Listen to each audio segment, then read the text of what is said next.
வேலை வாய்ப்பிற்கான 100% உத்தரவாதத்துடன் MBA படிக்க இன்றைய ஆட்சி பிசினஸ் ஸ்கூலில் சேருங்கள். தமிழக வெற்றி கழகத்தின் பொதுக்குழு மற்றும் ஆண்டு விழா மாமல்லபுரம் பூஞ்சேரியில் உள்ள தனியார் நட்சத்திர ஹோட்டலில் வரும் 26ஆம் தேதி நடைபெற உள்ளது.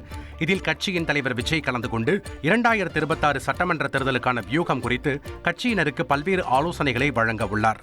பொதுக்குழுவில் கலந்து கொள்ளும் 2500 பேருக்கு சைவ அசைவ உணவு வகைகள் வழங்கப்பட உள்ளன.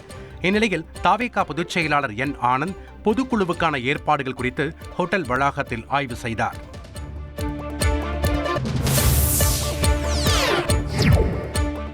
தமிழகத்தில் கோடை வெப்ப அலையை எதிர்கொள்வதற்கான வழிகாட்டு நெறிமுறைகளை வெளியிட்டுள்ள பொது சுகாதாரத்துறை ORS பாக்கெட்டுகள் உள்ளிட்ட மருந்துகளின் இருப்பை உறுதி செய்ய அறிவுறுத்தியுள்ளது. மருத்துவமனைகளில் மின்சார தட்டுப்பாடு ஏற்படாமல் இருக்க ஜெனரேட்டர் வசதிகளை செய்ய அறிவுறுத்தப்பட்டுள்ளது. மேலும் குழந்தைகள், கர்ப்பிணிகள், முதியவர்கள் காலை 10 மணி முதல் மதியம் 3 மணி வரை வெளியில் செல்வதை தவிர்க்க வேண்டும் என அறிவுறுத்தியுள்ளது. வேலை வாய்ப்பிற்கான 100% உத்தரவாதத்துடன் MBA படிக்க இன்றைய ஆட்சி பிசினஸ் ஸ்கூலில் சேருங்கள்.